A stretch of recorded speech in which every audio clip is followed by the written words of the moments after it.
Hi, good afternoon, everybody, or good morning. Nice to have everybody virtually again. So thank you for making the time to join us. We're back again with our partner Ecoinvent to share with you the most recent changes in SimaPro 9.3. And yeah, the most important change is the updated Ecoinvent library version 3.8. Before we start, just a few practical notes as usual. We are recording the session. It just started.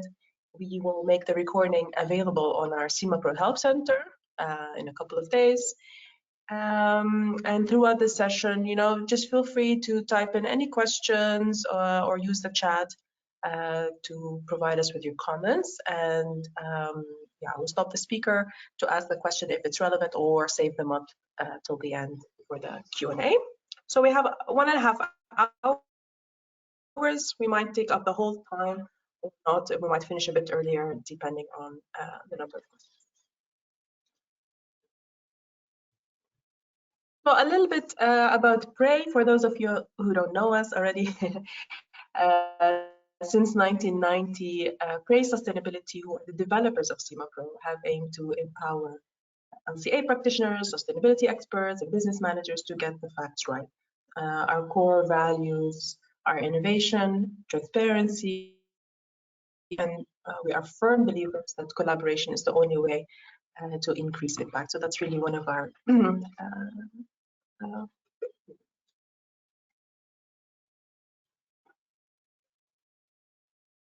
some statistics that we're proud of. Our large community of SimaPro users and partners, they represent us worldwide. So we sell to around 80 countries and we service the clients there. And we, of course, don't do it alone, but with our partner network. And a little bit about us, the speakers for today. Joining us is Emilia Moreno Ruiz, Deputy Director at Ecoinvent. Emilia, I think it's more of a tradition now. It's really nice to have you again, and thank you always for making the time for SimaPro users, because I know you also host a number of Ecoinvent webinars as well. So thank you for that. Thank you. It's always a pleasure to do this webinar together. Emilia leads the technical team and is in charge of maintenance, update development of the Ecoinvent database, and she's also part of the management of the Ecoinvent association. Joining me from the Pray side, I see some, sorry, I think some people are having technical issues with the sound. I'll try to fix that. And in the meantime, I'll just continue because I think it's only a handful. Joining me from the Pray side to cover the changes in SimaPro is my colleague Michiel Oele, who's been with Pray for how many years now, Michiel? I stopped counting. It's almost 27 years in May this year. So hi, everybody. Well, fantastic to meet you. Michiel is a SimaPro product specialist, and he plays a pivotal role not only in the product development, but also in providing technical support to our users. He's also part of the database team at Pray, and probably a lot of you have been in touch with Michiel or myself for support. I'm the senior customer software specialist. I like to help users get the most out of our SimaPro family of tools. And for today's session, I will be mostly facilitating. So what you can expect in the next hour, we will walk you first through the changes in SimaPro 9.3. We will very briefly mention the changes to the software, because with SimaPro 9.3, our main aim really was to get Ecoinvent library updated as soon as possible and provided to our users. Usually as soon as Ecoinvent announces the new version, we start getting all the mails. SimaPro, when is it going to be in SimaPro? So that's we tried to push it out as much as soon as possible, and we're very proud that we were able to do it in record time this time.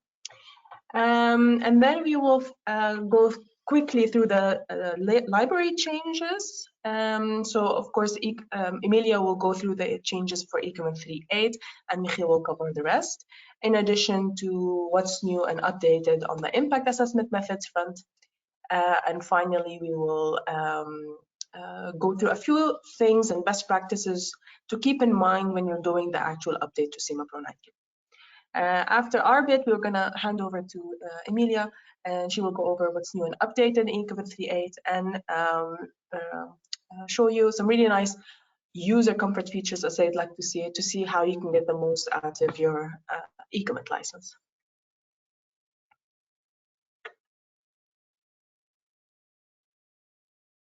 Okay, so just before we go into details, I'm just curious, attendees, audience, who has already updated to SimaPro 9.3, or is it maybe that you are waiting to see after this webinar if it's worth it or not?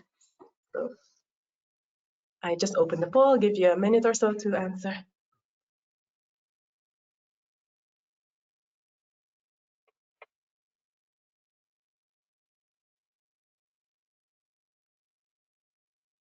Okay, we've had most responses in, I guess. It's a few more seconds.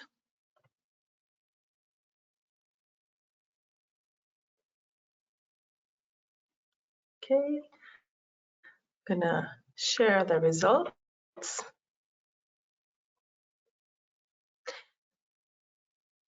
So 31% of you have already updated. So thank you for joining us anyway, just to see maybe you've missed something or just a bit more information about what you now see in SimaPro. For the almost 60% who have not updated, this is a good chance to maybe motivate you to do it sooner, or just to keep in mind things during the update process. And for those of you who are not sure, yeah, also an opportunity to go check afterwards, see which version you are working with, and see if you can update. No. Okay, so Michiel, I'll move it now on to you. Yes, thank you. Okay, so my task is to tell you a little bit about the changes in the software and also the other updates apart from Ecoinvent. As Ruba said before, this release was more or less content-driven, database-driven. So there were only really a few minor changes and improvements in the current version. First of all, it's important for those that have not updated yet that the release date of this software is November 30 of last year. Why is this important? If your service contract or your temporary license has expired before this date, but you need to update your service contract first.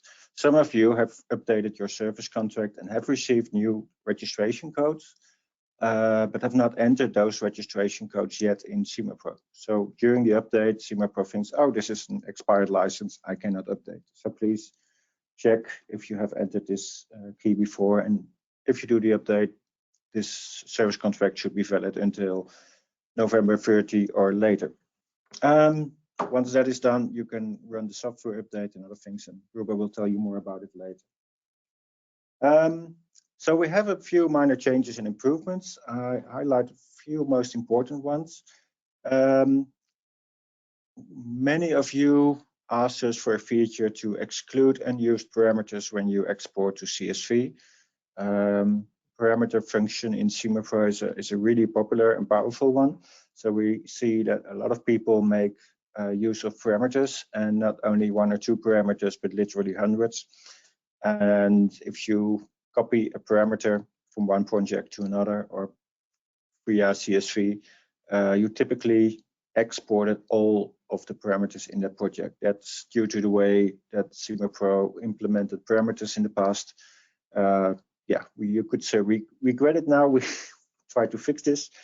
Anyway, we included this option to exclude unused parameters when you export to CSV. It's just an option in the CSV export window, but it could mean a world of difference for the user because you don't have to manually clean up all the unused parameters anymore. We are actually looking at expansion of this feature into the copy projects feature and also the export of projects through export database. So please be patient. We are working on it. Another thing is important to know that this feature was only included in the very last release, SimaPro 9.303. So if you have SimaPro 9.301 or 2, you need a software update only to get this feature if it is important. We are also working on improving performance of functionality in SimaPro, which typically takes a lot of time. Micha, just one more question regarding the parameters. Yes. User is asking, do all parameters still get pulled when using copy tree, which is, I think, an interesting. Yes, the copy tree function is more or less the next thing we look at when implementing this exclusion of unused parameters. So first one was to export to CSV, and the next one is copy tree, and then the next one will be export to project. So what I said, please be patient. We are working on it. So, no. Thank you. Any more questions on this topic? No, go ahead. No? Okay, perfect. Yeah, so improve performance when appending substances. Yeah, it's sort of ongoing challenge to find those places where we can improve the performance of SimaPro. We have some clever people in our team that looked at it and found that there were ways to increase the speed of substance append. It may seem minor, but if you have to wait like half an hour to append a few thousand substances, it's a small gain. We also were able to fix a problem in the mapping of substances during the CSV import. We found that some substances were not mapped for some reason, so we solved that one. And we continue, of course, to look at problems that you report. I have to say that we are currently not working on the SimaPro 9.4, but we are working on the SimaPro 10. What does that mean? It doesn't mean a lot in terms of new functionality. It's actually an update of the whole foundation of SimaPro. Think about the SimaPro programming language in order to facilitate new features and improvements and all that sort of things in the future. So we have to make these, yeah, we have to change the foundation first in order to make it possible to make new features and improvements in the future. So please be patient, but yeah, we hope to be able to release the SimaPro 10 during this year. Now, let's see if I can get the next slides. Well, I can, yeah, now I can get it. So now I'm moving on from the software to changes in the data, the database, the libraries. Well, in terms of data, of course, it's Ecoinvent 3.8 only. And well, we are really happy that we could implement it so fast, so quickly. So Emilia will go into detail in this after I'm finished. Please be aware that we only provide the three usual system models, APOS, cutoff, and consequential.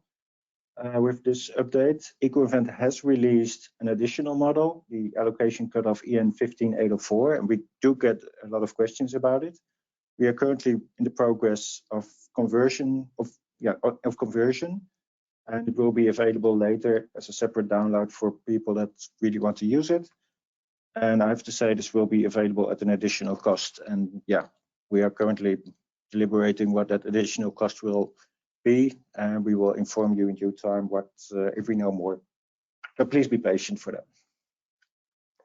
One update, which actually long overdue, to be honest, is the update of waste scenarios. Waste scenarios are used in SimaPro by product stages. They actually use Ecoinvent waste treatment processes, but are not created by Ecoinvent because waste scenarios are typically something used by SimaPro only. There's one exception for that. We use waste treatment processes of Ecoinvent except for the recycling, because in the past Ecoinvent did not have real recycling processes, so we made them ourselves. These municipal waste scenarios, they have the information about the recycling rates for different waste types, and combine these with the landfill and incineration ratios for the respective countries. And I'm happy to say that we were able to expand the list of countries. We have, well, I think coverage of most of the European countries, at least Western European countries, using Eurostat data. And these data are for the base year of 2019. And I'm also happy to say that we could expand the list with many new countries outside Europe, especially Asia. So you find data for Japan, Korea, China, but also for Indonesia, Thailand, Vietnam, Malaysia, and of course also the United States. And yeah, whenever there's an option to further expand those countries or the waste scenarios for different countries, we'll obviously look at that. If you have been a vivid user of these waste scenarios, you may have seen the packaging waste scenarios. We found those were difficult to update, so we made them obsolete. And making them obsolete means they are still in your database, but they are marked as obsolete and moved to an obsolete category, but they can still be used in your data. So this is about the data part, and now we move on to the impact assessment methods. Yeah, the database team has worked hard, really hard, I must say, to also discuss with the people that provided all the methods to make sure that the the methods were introduced in SimaPro in a consistent way. So we have several new impact assessment methods. One is the method from Payen about freshwater eutrophication. That's really state-of-the-art impact assessment method to quantify the impacts on, of course, eutrophication. What else? It is in the name. It is very applicable to both nitrogen and phosphorus-based diffuse emissions from soil, as well as point emissions of nutrients to freshwater. And it has country-specific characterization factors. So that's something else I will touch upon later. So if you're interested in eutrophication and you need more detail, really, this is the method to go for. Then finally, we have the LC impact method. That's the global life cycle impact assessment method at endpoint level. Well, it comes in 8 versions. It's a combination of different value choices. We have average and marginal modeling. We have certain impacts versus all impacts, and we have 100 years time horizon or an infinite time horizon. Yeah, that's quite substantial. And yeah, it goes into too much detail to explain it here. So I really recommend that you read the documentation either in the method itself. This is the place where we typically keep track of, let's say, minor changes during the updates. Or you can use the methods manual, which holds the generic documentation of our implementation of the method. And of course, you can also refer to the provider site. I think LC Impact has its own lcimpact.eu website where you can find the documentation. And yeah, of course, feel free to read through it. Then we continue. We also included the new IPCC 21 method. It's a successor of the 2013 method, obviously. We had a lot of questions about it. And also this one comes with a lot of variations.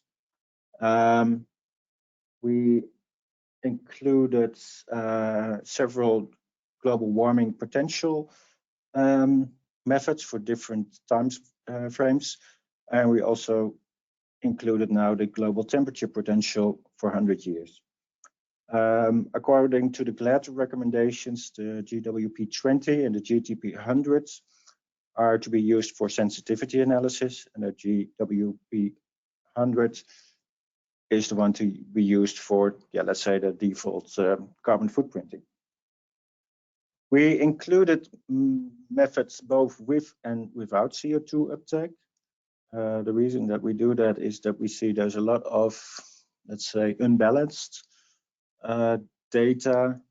You can imagine that if you have uptake from CO2 in wood, but you don't model the end of life of the wood, there's this balance and you get a negative CO2 footprint, which leads to a lot of confusion.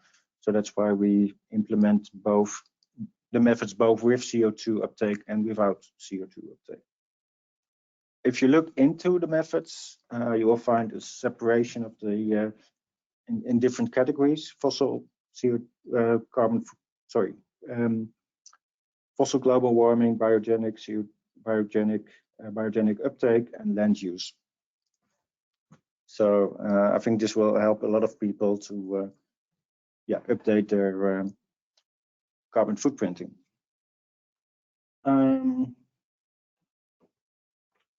Let's see, we continue with some more changes.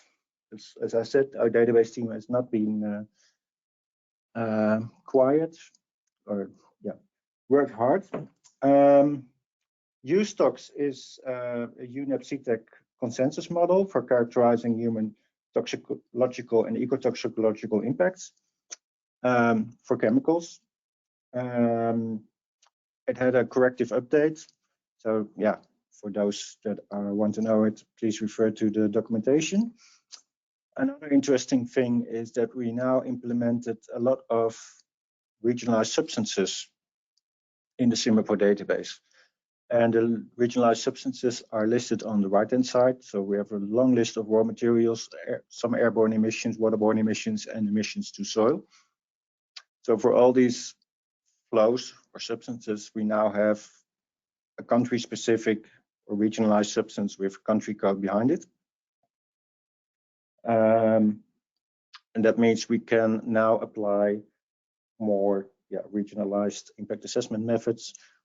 And that means that we have also had to update the different impact assessment methods so that people could use either the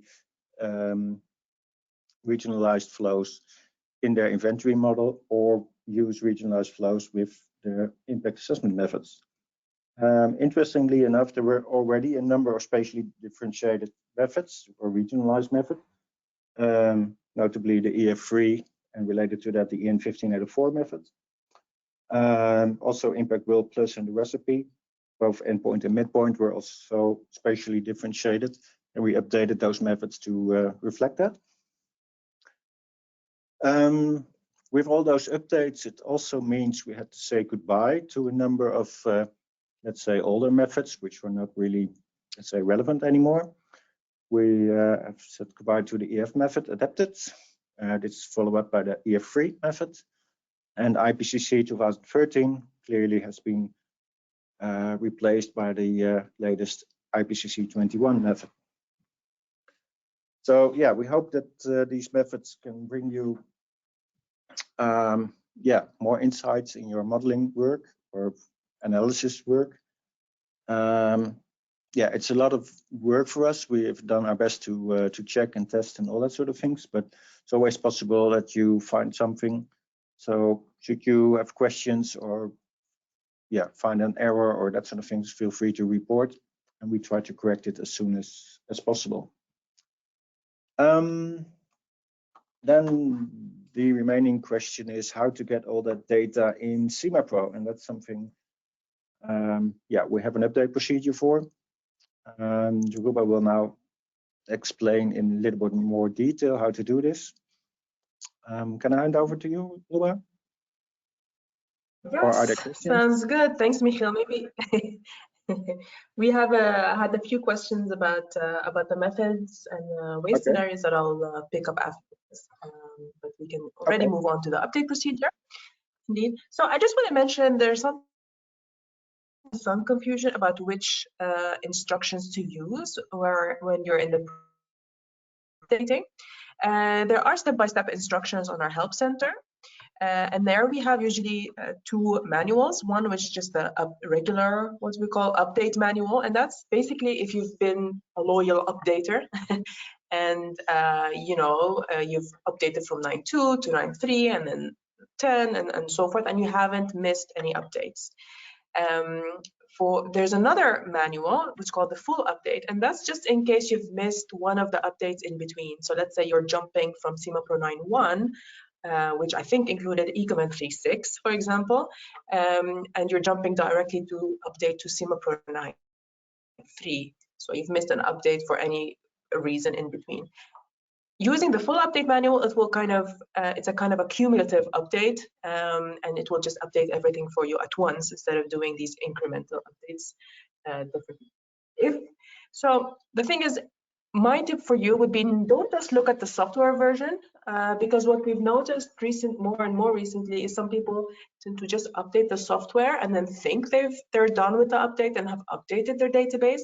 But it's always handy to take a look at your database and the contents thereof.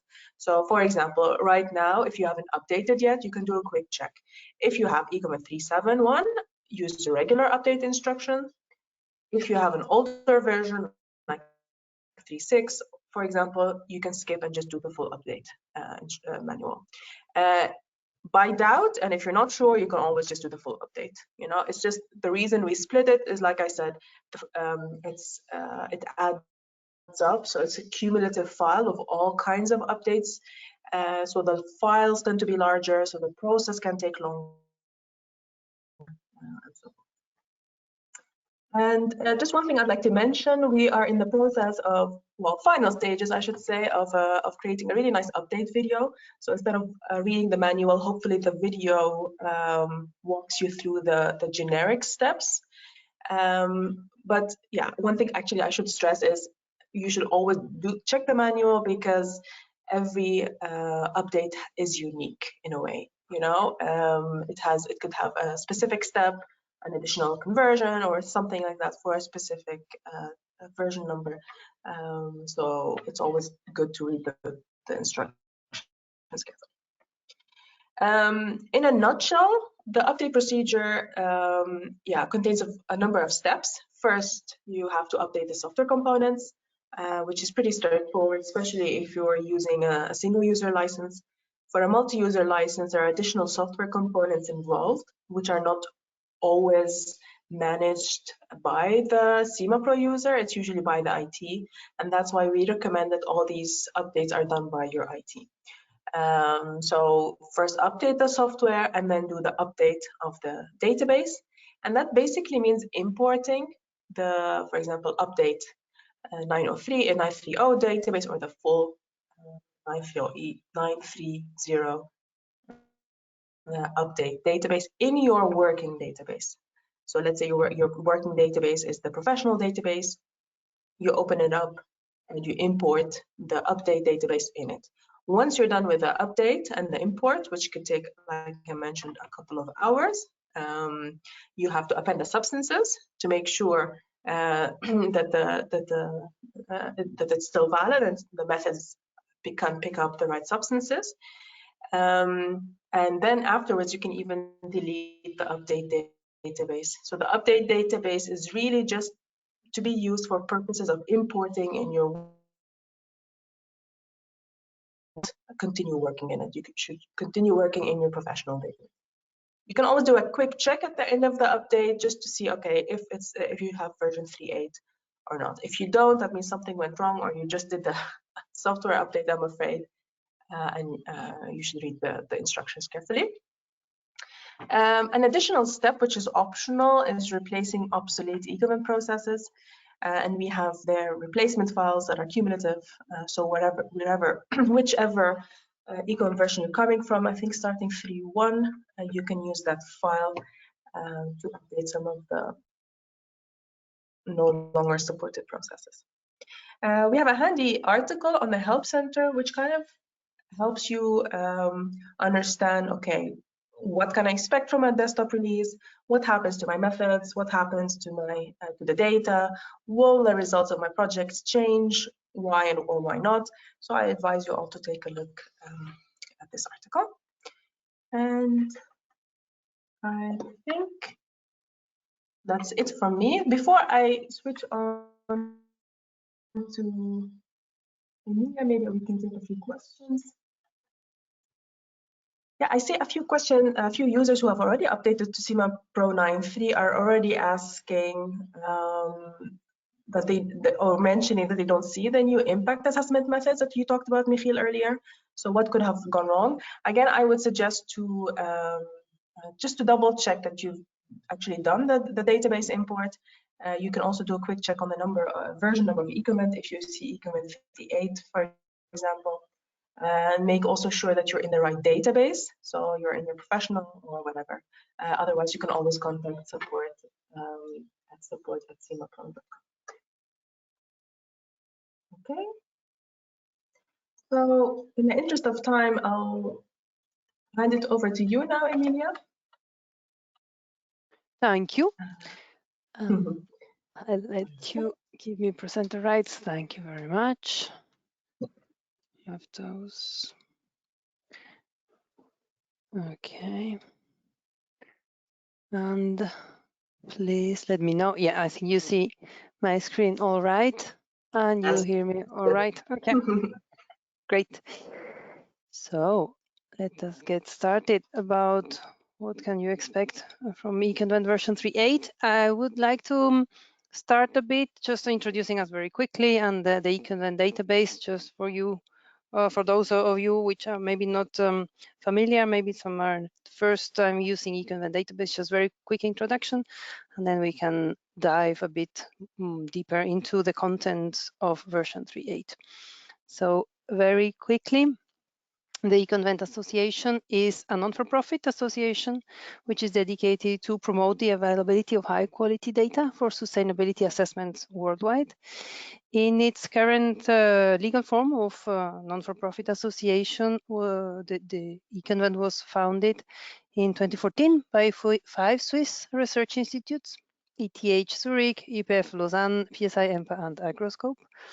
We are today a team of 23, reaching 25 actually people. Most of us are LCI and LCA experts, but we also have a strong IT team and a communications and a commercial team that handles the licensing of our database, because that's why we are the most known. It's because we are the publishers of the Ecoinvent database, of course, but we also do other activities. We participate and we engage in projects that will tackle the subject of interoperability, dataset creation, database handling at large, and as such we engage in different projects, including as data providers for the PEF initiative or in different research and development projects with different researchers and international organizations.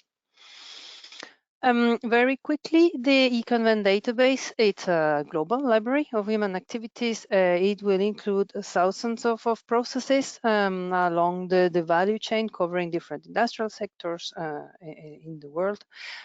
Is updated yearly. That's that we are going to discuss in this part of the webinar. The update we made in 2021, and that's the version 3.8.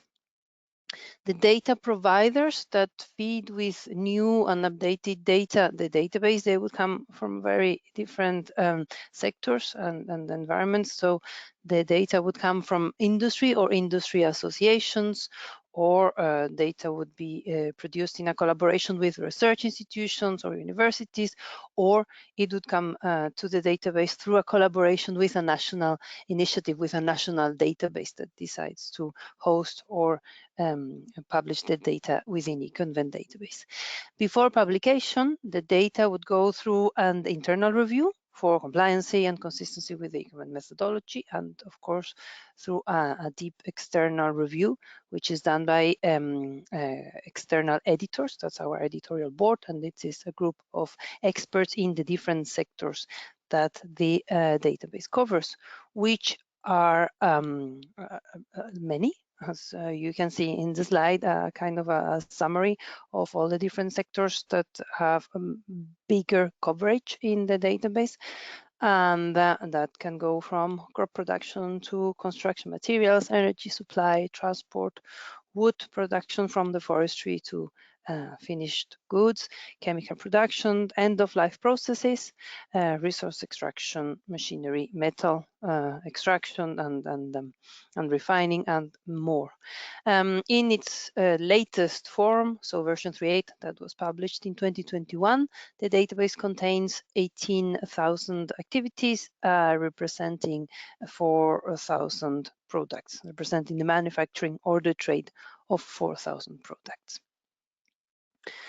So let's go maybe in the details of what was released within the Ecoinvent version 3.8 that was released to the public in September 2021, and it's now accessible in SimaPro very fast, as Ruba was saying.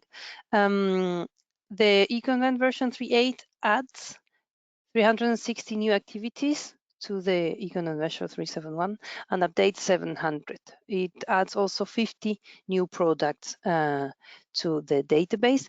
The update covers different sectors: metals, electronics, batteries, electricity, forestry, and agriculture. I would go into some details later, of course.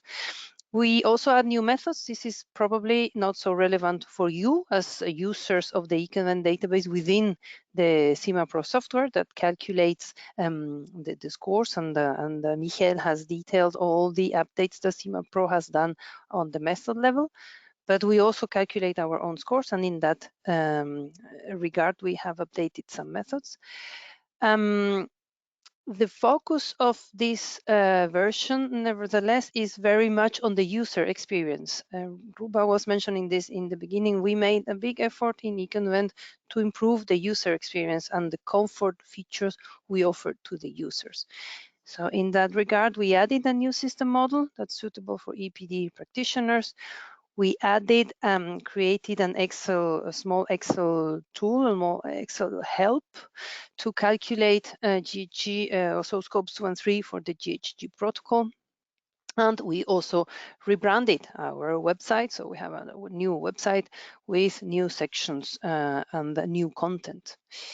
So let's start digging a bit into the content update that's present in version 3.8. And I would like to start with the improvement in the coverage that the database now does of the Brazilian economy. This improvement is done in the framework of a common project. It's called the Cornerstone Project, that it's set up between Rede ACV, that's the Brazilian Business Network for LCA, and the Ecoinvent Association. And the aim of this project is to improve the availability of representative Brazilian data and the access to this data and the better representation then of the Brazilian supply chains. So what are we covering now?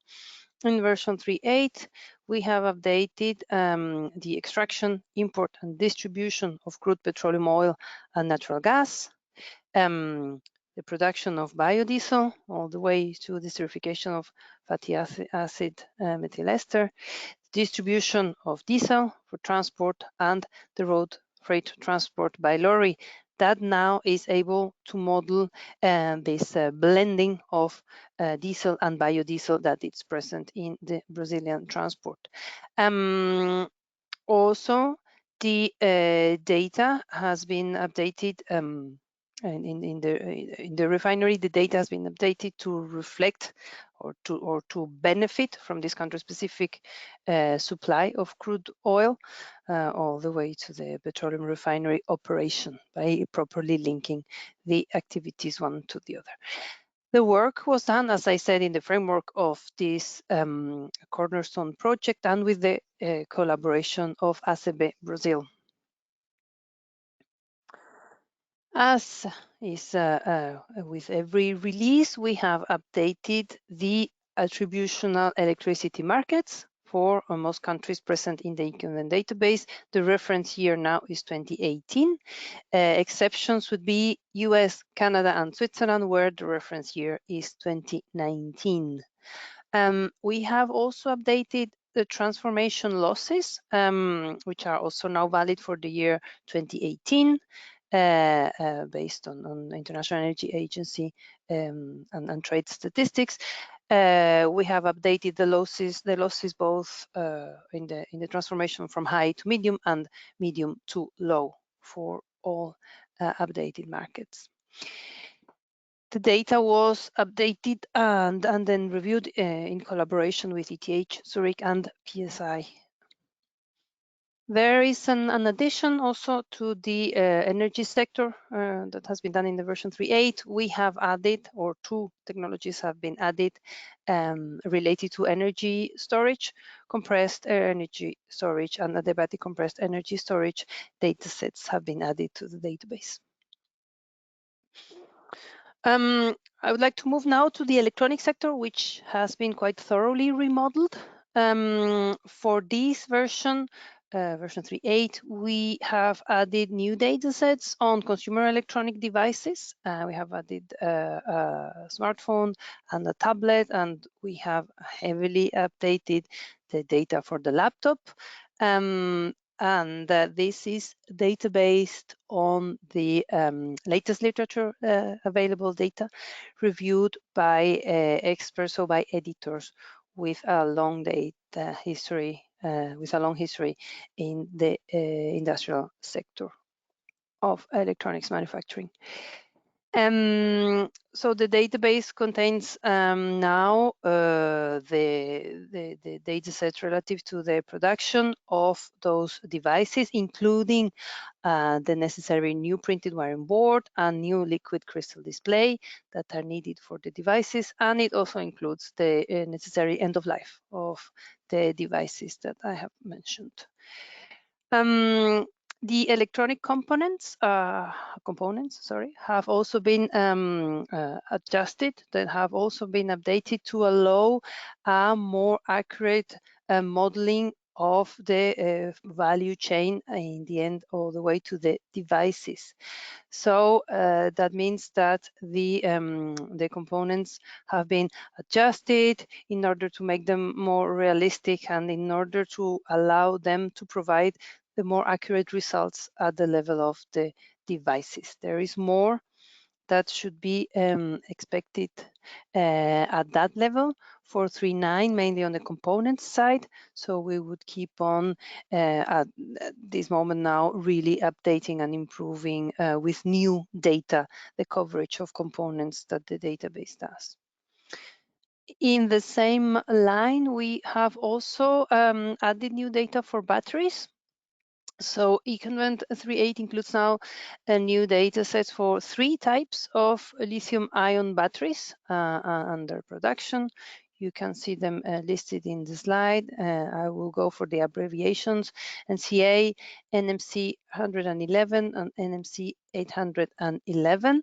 So to the version 3.8, it's the whole supply chain, the whole value chain that it's in the end assembled to manufacture the different batteries that has been added for each battery type, as you can see in the scheme in the slide. So the update will cover all the individual battery components: cathode, anode, high and low voltage systems, cells and battery management systems. So each of those steps split and then represented in an individual data set, also including the different chemicals that will participate, are needed in the manufacturing.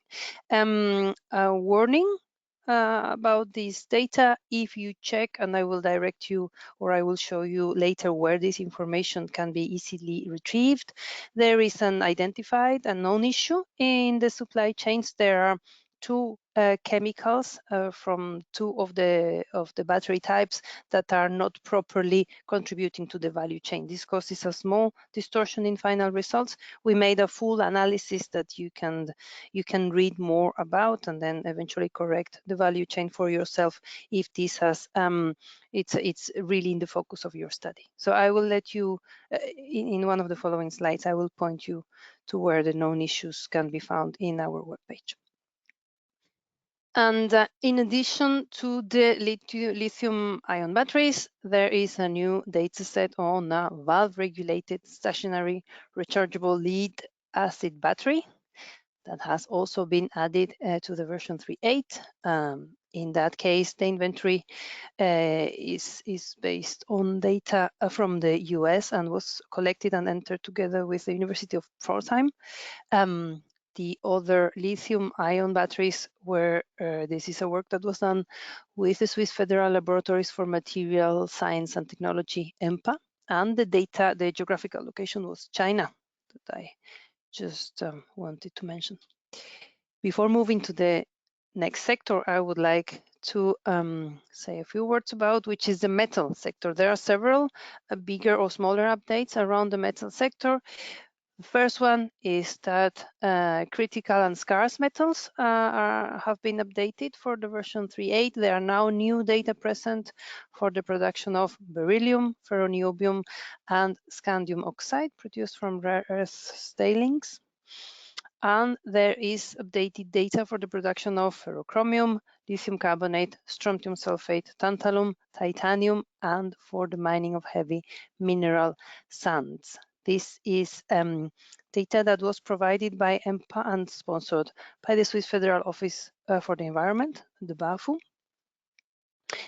In the metal sector, another update that might have consequences for your results is the update of the production volumes of products at all levels of the iron and steel value chain. Those production volumes have been updated for most of the existing geographies, and that means that eventually you would find a different relative contribution of different products to your final scores. So you might experience some changes at that level. And finally, in the copper sector, the activity that's smelting of copper concentrate, sulfidic ore, has been updated for all geographies. What has been updated is the exchange amounts have been updated in order to provide more region-specific values. So they have been, there's an update for all existing regions in the database.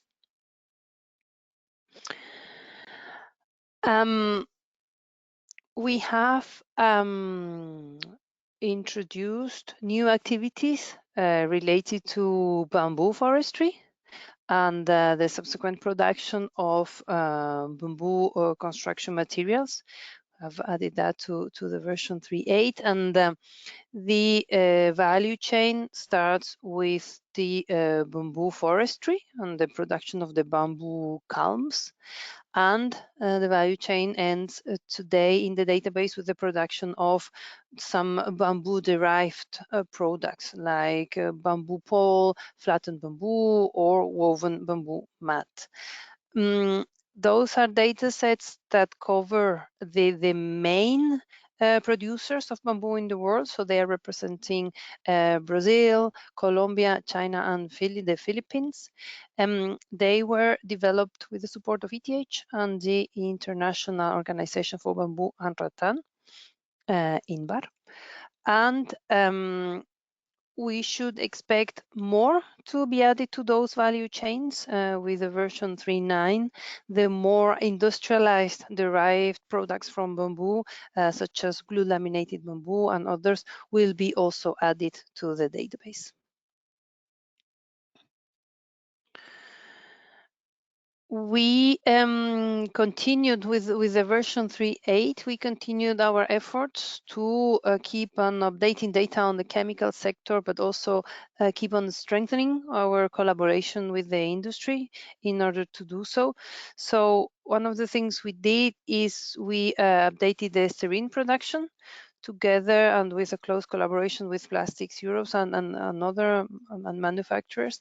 The benzene emissions were really overestimated in the previous version, so we have worked together with them in order to adjust to manufacturers' levels for all kinds of emissions.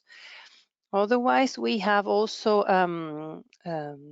through a very fruitful collaboration with the European Association of Flexible Polyurethane Foam Blocks Manufacturers, so Europur, we have managed to add new data for polyurethane foam-based products thanks to this collaboration. So now we have new data that it's covering the manufacturing of MDI-based polyurethane and TDI-based polyurethane, this on high and low density, For both of those, the reference product is still a polyurethane flexible foam, but we have also added a new manufacturing activity and then the corresponding market for a new product, which is polyurethane TDI based as a flame retardant. So this has been also added to the database with the version 3.8. I would like to go now to two updates, which are smaller, but they really play an important role in giving regional granularity to specific products that are traded only very locally. And in that case, in the first case, this concerns an Austrian or an update we have done together with TU Grass related to concrete production and then the adequate market mixes for concrete for the Austrian environment for the Austrian market. So in the version 3.8, there are now different data sets that would represent the different concrete mixes with the different strengths and exposure classes as they are relevant for the Austrian consumers and constructors. And in a similar line, we have worked together with the University of British Columbia and the Food Systems PRISM laboratory to add new data for Canada related to lentils and peas. And of course, those products have a more global reach and a global trade in at least some of these peas. And together with that, we have also worked on recontextualizing, so on providing the proper agricultural services for the proper crop in Canada. So there's an adequacy between the agricultural service as it's modeled and the country that's demanding it for the crop production.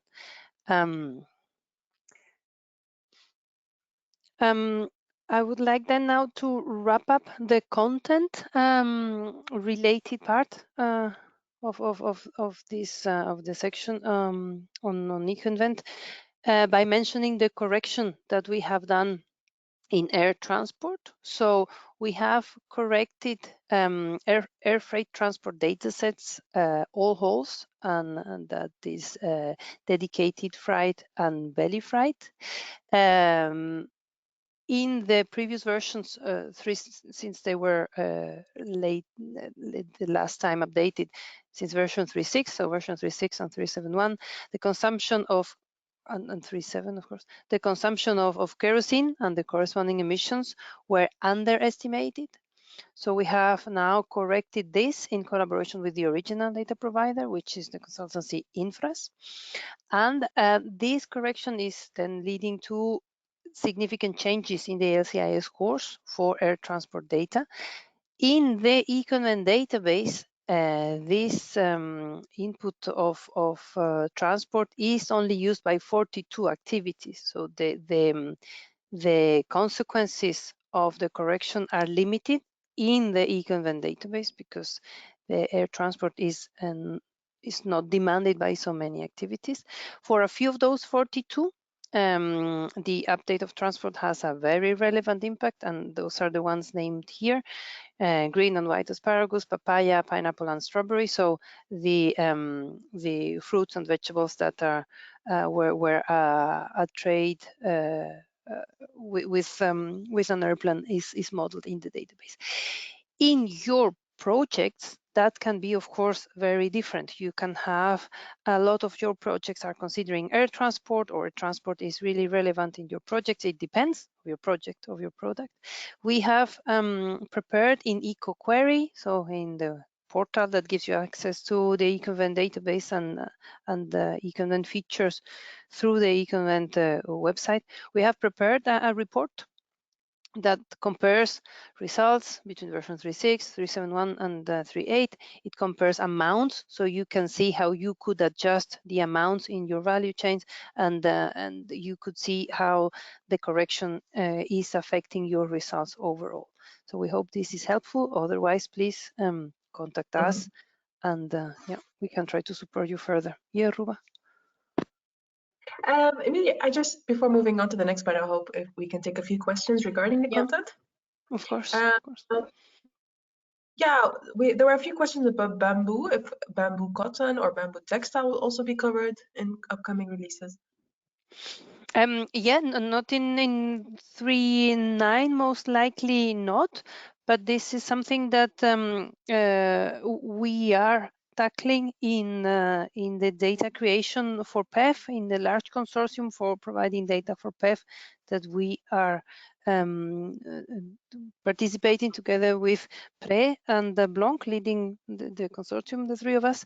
So this is data that will be generated, and I'm sure that it will be accessible to SimaPro and Ecoinvent users in some way or another in the next releases. Yeah. Okay, thank you. And regarding the new electronic database,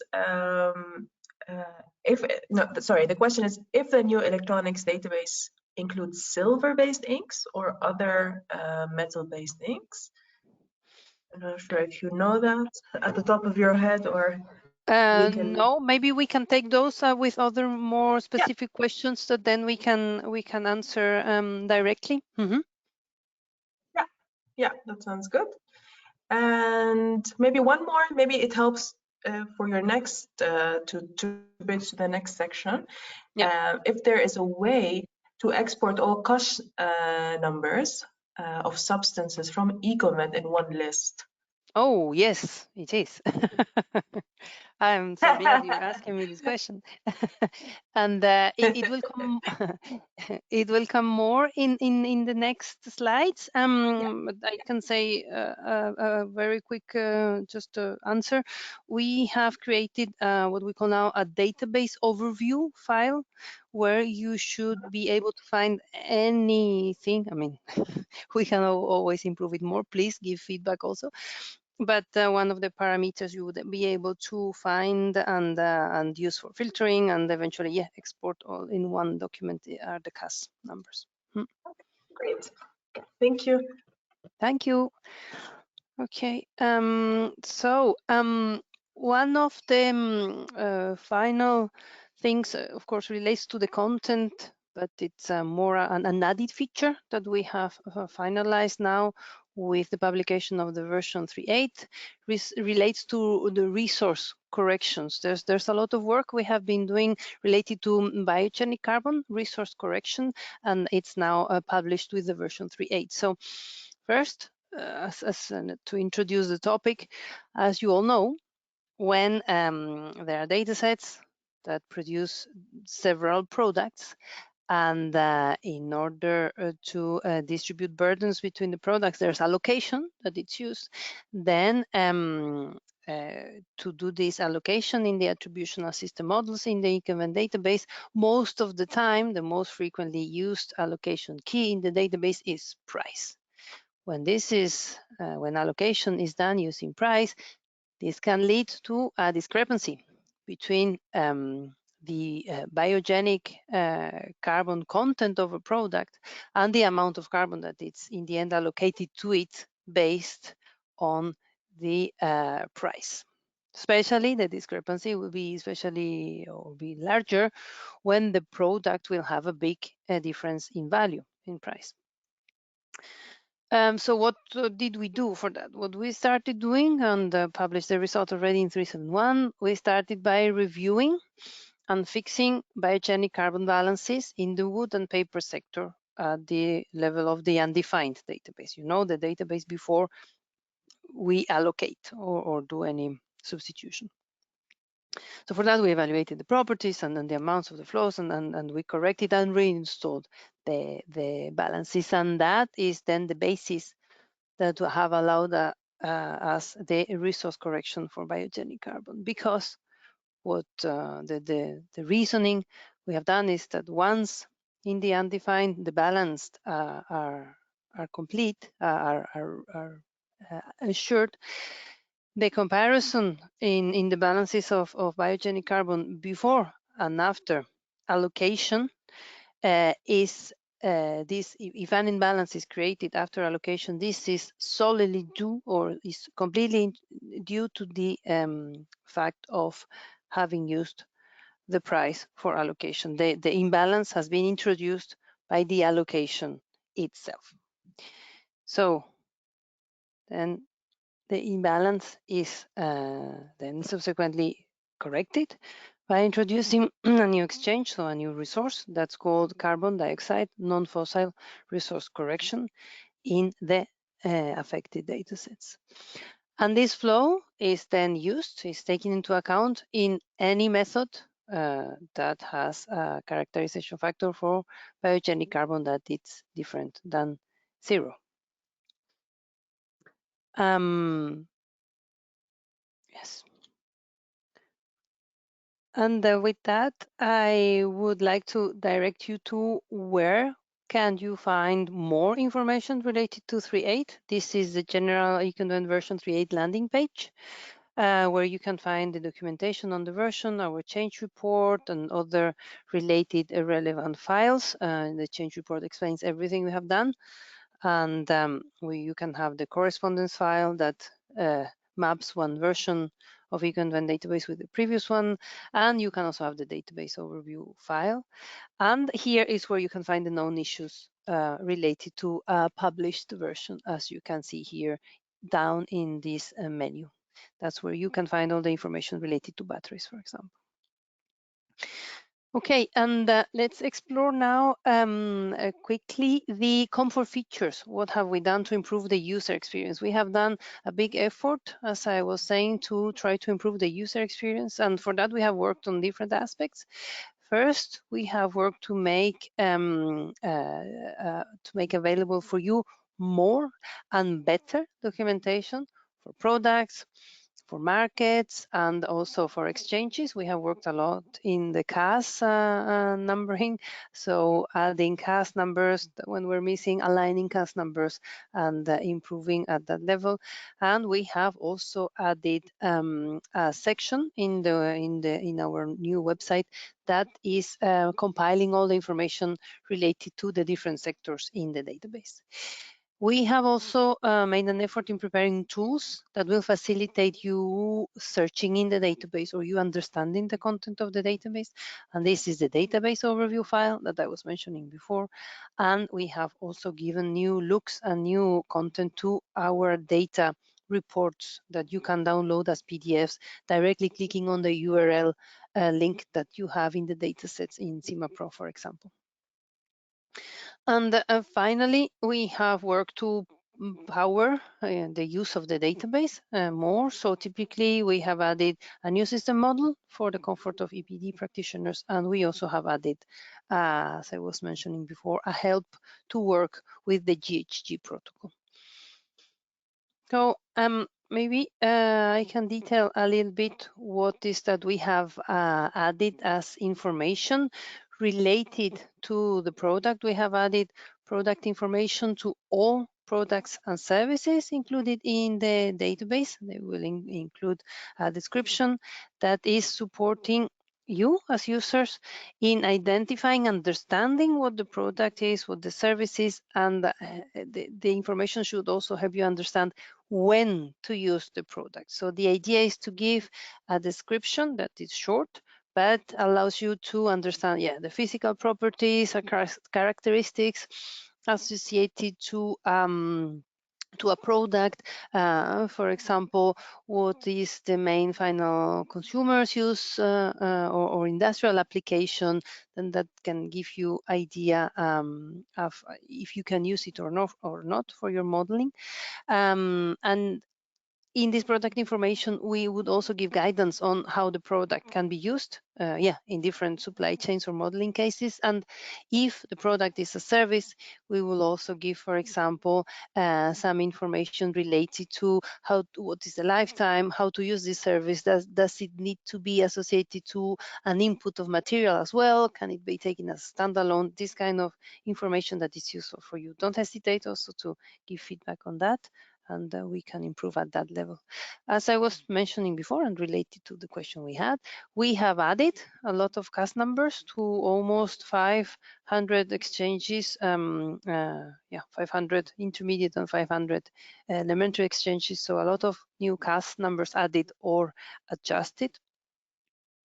We have also done a lot of documentation work related to markets in order to improve the meta information in the market activities in the database. The idea is to make the use of the markets and what are the markets and what are they providing, making the role of the markets clearer to the user. So all markets now contain a short descriptive text explaining what's the use, scope, the function of the market, depending on what is the market providing, if it's a regular product or a waste or a service or an infrastructure. And we hope this will clarify some questions that we get from users on, can I use a market? Shall I use a transforming activity instead? And those kind of questionings when working with the database. As I said, we have rebranding and have now a new website, a new webpage. I allowed myself to promote one of our coming webinars related to the use of the webpage. You can sign in here. So now we have dedicated sectorial pages. So you will see there is a whole part in the website related to sectoral information. Each sector will be covered with a dedicated page and eventually sub-pages that will contain all the information on the sections or on the sector or even on the subsections of the sector if relevant. These sectorial pages would also group all the documents related to the sector. So in these sectorial pages, you will also find quoted and with links all the reports that relate to the sector. They all will be grouped there, and then you can navigate and then be linked to one or another.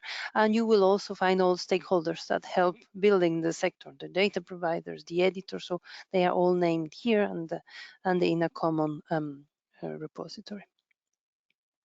As I said, we also gave a new look to the PDF reports. So what we did is that we tried to structure them more clearly and then to show information in what we hope it's a more useful way.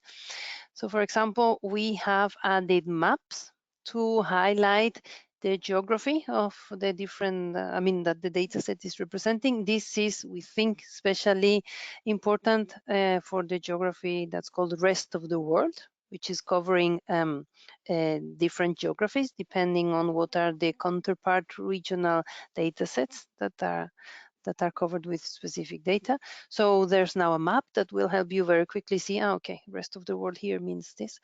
For the rest, we maintain, of course, the meta information selected and everything that was shown associated to the flows that's shown as before with rebranded look, but content is the same. What we have also added is that the attributional or the PDFs that can be downloaded for the attributional system models, they will include the information on the allocation factors that have been used to partition the data set among the different products. This is now shown here in the report. It was before only accessible or available in EcoQuery. Now you can find it very quickly here.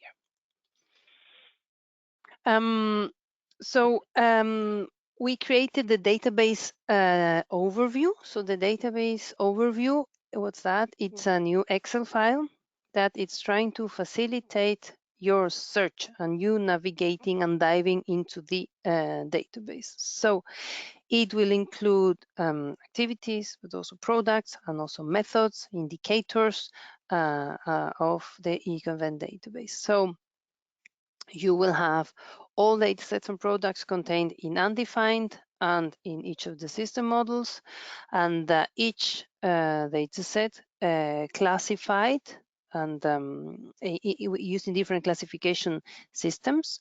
So each activity will be classified in sectors as distributed in the Ecoinvent database.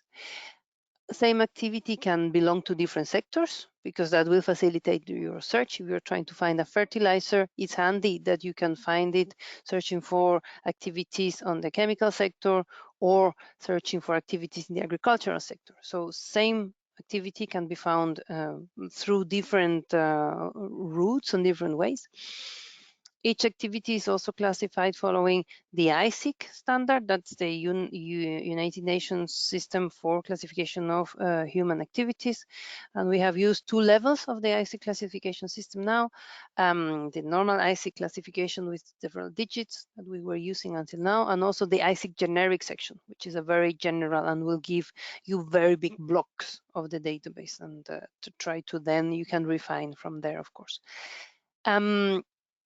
For products, we still use CPC. That's the classification system from the United Nations for products, and we still stick to that. As I was mentioning before, the CAS information is one of the identification parameters that will be used in this database overview. You also find there all geographies used in the Ecoinvent database. All geographies also, they assigned a classification, and they are also identified in terms of which geographies are contained in which. So you can also navigate through regions and countries and larger regions comfortably. The same file contains then the list of LCIA methods that we apply, which you as SimaPro users, this is less relevant for you, but this information related to methods, it's also available there. Just to finalize, we added 2 calculation improvements, or 2 helping users to work with other standards features, let's say. So we added a new system model for EPD practitioners. It's called allocation cutoff EN 15804. So yeah, as I said, is to be used for environmental product declaration, so EPD in the construction and the manufacturing sector. This new system model is fully compliant with ISO 14225, ISO 21930, and EN 15804, including the addendum A2 from 2019. So system model, the aim is to facilitate, harmonize the calculation of the indicators of the standard. It provides all life cycle inventory indicators required by the standards, and it also uses the end of waste criteria set by the European Commission. We broadcasted a webinar recently. You can, if you want, of course, listen to the recordings and understand more how this system model works, to understand if it eventually it's useful for you and your needs. The other thing we have done, and this you can already have access through the EcoQuery.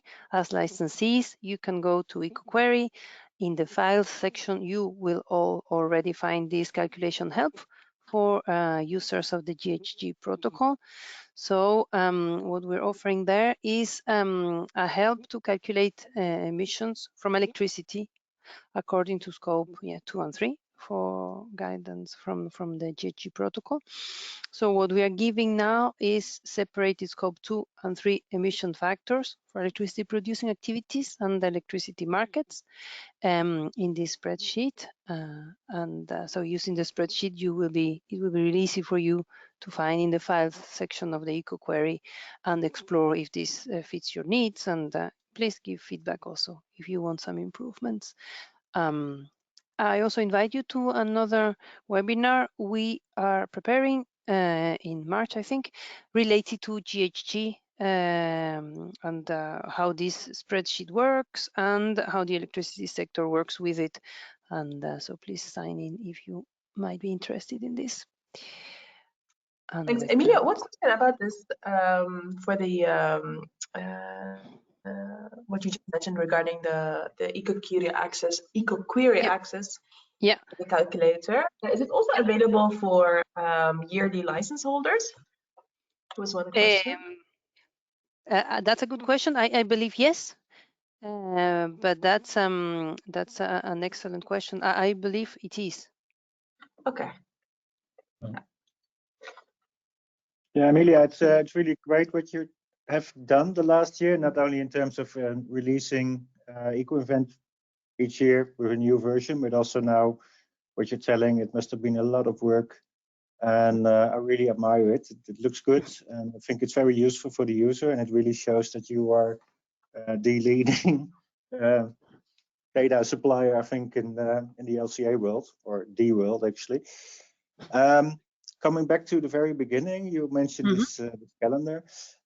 We had one question from somebody who was asking if you were giving Ecoinvent trainings again. Apparently you gave trainings, so feel free to advertise them now. Yeah, hey, thank you, Michael, for the nice words also. That's really appreciated. Yes, we are trying to set up trainings now virtually, so not necessarily physical meetings and workshops yet, but we're trying to set up trainings. We hope to have some trainings running for summer 2022. So this is something that we will be doing, yes. Yeah. I saw another question that was about the availability of electricity residual mixes for each country. That's a very good question.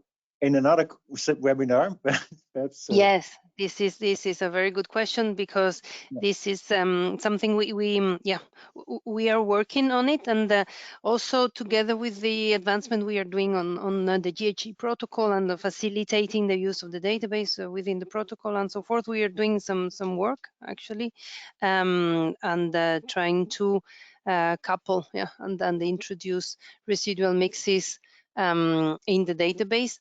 I don't think this is work that will be seen immediately in 3.9, but this is work that we should expect a big restructuring in the energy sector, big update probably for version 3.10. That's what we are aiming, and then including residual mixes, and of course then adding them in the GHG calculator help, of course. Yeah, great, thank you. Ruba, perhaps you have some more questions? Yeah, sure. There was a question about also regarding electricity, what the data is based on. What's the data source? Is it the IEA World Energy Outlook? So there are several data sources. Yeah, there is a very nice figure I would like to refer to that we publish normally with each change report. I think we always republish and the adapted figure, where we try to show all the different sources that we use in the end to construct the mixes. So of course, the International Energy Agency is part of the sources we use, but we also use more regional sources when it comes to different countries that have a more higher granularity in the database, and then we need to go to the specific national statistics, or we use OECD data for other things, or other sources in order to decouple specific technologies that are too aggregated in the International Energy Agency statistics. So I really invite the user to quickly check our change report. I know it's very long, but it has a search function, and it really has a very nice figure on the distribution of where everything comes from in the electricity sector. And I take this also as maybe a suggestion to put it on the sectorial page as a figure there. Yeah, good idea. Yeah. And another question is it possible maybe in EcoQuery to find historical emission factors for the data, for the Ecoinvent data? Yes, so the previous releases and the previous Yep. Yes, in the EcoQuery you can find as a licensee, and I mean, of course, not the annual license holders, but the perpetual licensees, they can find all previously released versions of the Ecoinvent database with all the associated files, which in the case of the energy sector covers different files that represent the mixes and the emission factors. So yeah, this can be found in EcoQuery. Okay, great. And another question is regarding maybe uncertainty data. So the user mentions that the uncertainties associated with water flows seem to be relatively high. So making Monte Carlo uncertainty analysis on water consumption or scarcity is difficult, and it's wondering if this is being assessed. I'm not sure if this combination of the data plus SimaPro, Michiel, or just regarding the data. I don't know, because as you know, for regionalization, SimaPro introduces an added level in the water and applies regional water flows. I don't know if this can relate to this, Michael. I'm not so sure. Well, possibly. We're currently looking into regionalization of other flows than just water. Of course, it will have an impact on the whole database. So yeah, it's tricky. I think for now we keep it as it is. So we keep just the water flows regionalized, and then it's up to the user to use regionalized flows in their foreground models. I think those are the most relevant anyway. It doesn't really make sense to have regionalized flows down to the level of you know, a coal mine in Australia or something. Yeah, so that's to be continued. Yep. Okay. Another question regarding consequential data. If there are any plans to introduce consistent modeling for the agricultural land use in the process, is there? Yes, that's a tricky question. No, it's a really good question, and I mean, for now, one of the things we are working in the agricultural sector is to update the current land use change model. The land use change model is based now in statistical data from FAO, and of course then it's more work on top of it, of course, but the data covers the past 20 years, so it's also now time to start updating it, and this is work we are starting now to update this, think how are we doing this, and it's one of the questions we have, of course. Are we covering all user needs and all modeling needs with the current modeling properly? So this is a debate that we are willing to take in the update of land use change, and yeah, maybe get the user base more informed in the next webinar that we do together. Thank you. And there's a tip maybe from a user. Yes, that would be maybe a nice addition to have in the advanced search option on the eco query that you can search for products based on the CAS number. I don't know if that's been thought of, but yeah. Maybe I can say that we are rewriting EcoQuery. We are recreating EcoQuery. So yeah, tips are welcome, because now we are really redoing it new from scratch.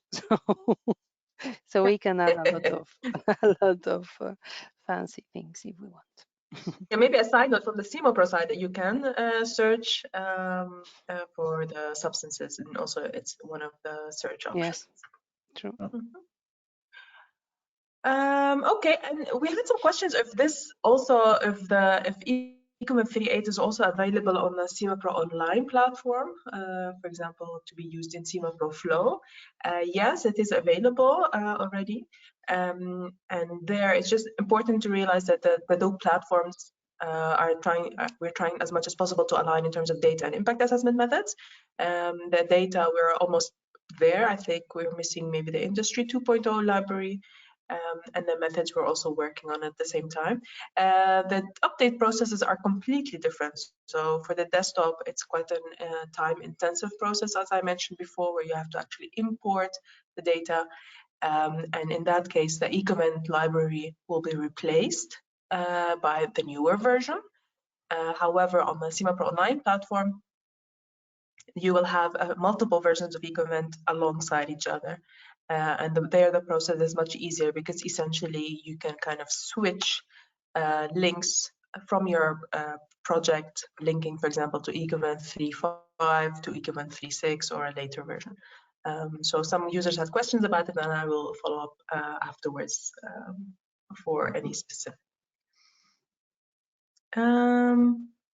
Okay, let's see if we can have maybe one or two more questions. let's see.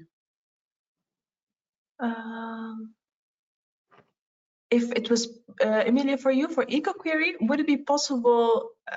Could it be possible not to switch database versions, but see in which version the dataset exists instead?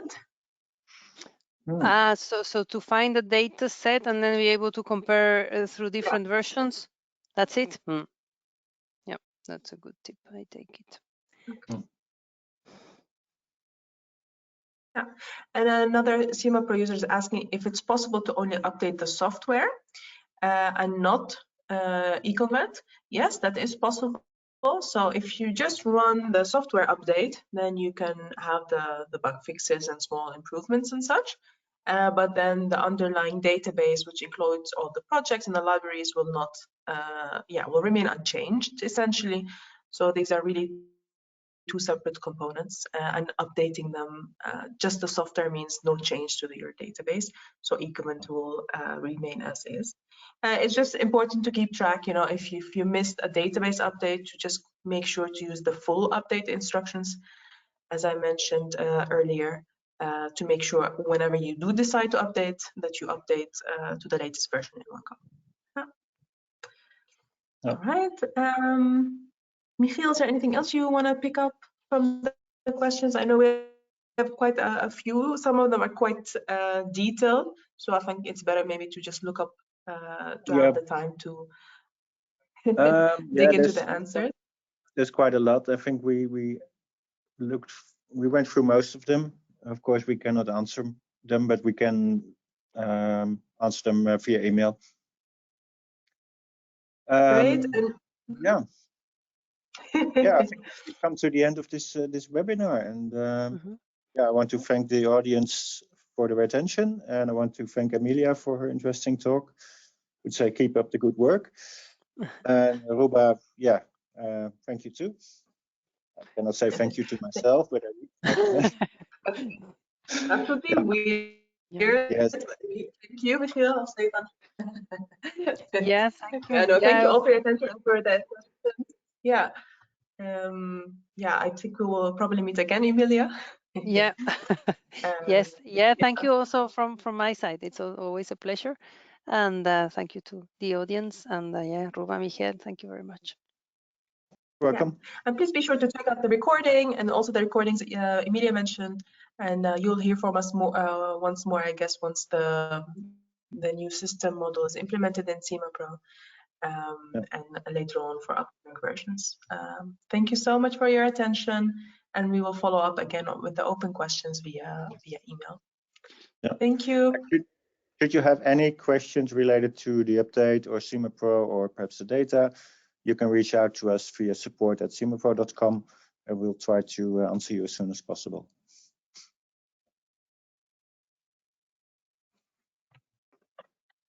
Bye. Take Bye. care. Thank you. Bye-bye. Bye.